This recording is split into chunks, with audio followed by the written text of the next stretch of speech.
I bet you have not used the KPI that I'm about to show you next. But if I'm wrong, drop a comment and say, nah, you didn't catch me.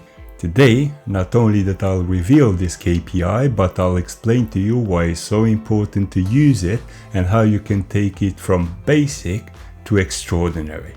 And for those of you who want to follow along, the dataset link is in the description box below. So, what makes this KPI so special and why should it be on your radar? To understand that, let's first explore the essence of a KPI. A key performance indicator is a quantifiable measure of performance over time. It sets targets for the teams, it offers metrics to track progress, and it offers business insights to make timely, informed decisions. Now that you know all that, let me tell you why I believe this KPI is so important. This KPI is one of the most relied upon marketing metrics, offering comprehensive view of revenue generation. It helps optimizing marketing strategies by identifying trends and opportunities. Curious yet? You might guess it's total revenue or profit, but while these are important metrics, they don't delve deep enough to uncover hidden opportunities. The KPI in question is the average revenue per unit, or ARPU. This versatile metric can apply to customers, regions, product groups, and more. Calculating ARPU is straightforward. Simply divide total sales over a period of time by the number of units in the same period.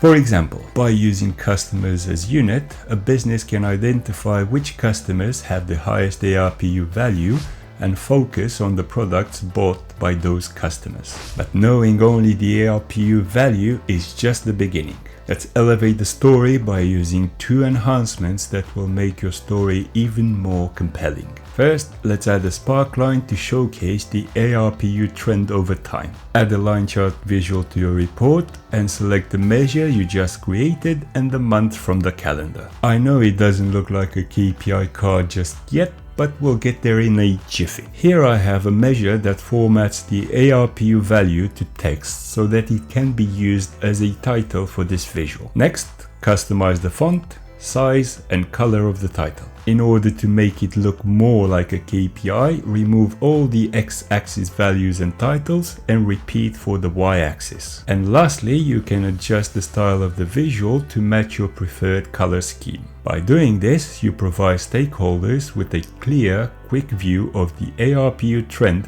enhancing decision making. But how about identifying those top customers? For this, we will start with a clustered bar chart and we will repeat pretty much all the steps that we have taken previously. The one difference is that you can use the filters to show, for example, only the top 3 customers based on ARPU value. And the end result will look like this, conveying crucial information and guiding the strategic decision. When it comes to KPIs, sometimes it's good to go outside of your comfort zone and use metrics that are not so common.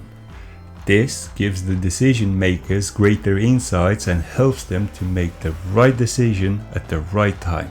And remember, the goal is to pack as much information possible into each visual, just like I did with this area chart right here. Anyhow, if you want me to give you more ideas like this one, drop a comment in the comment box below and I'll be more than happy to help. If you found this tutorial helpful, give it a thumbs up and consider hitting that notification bell.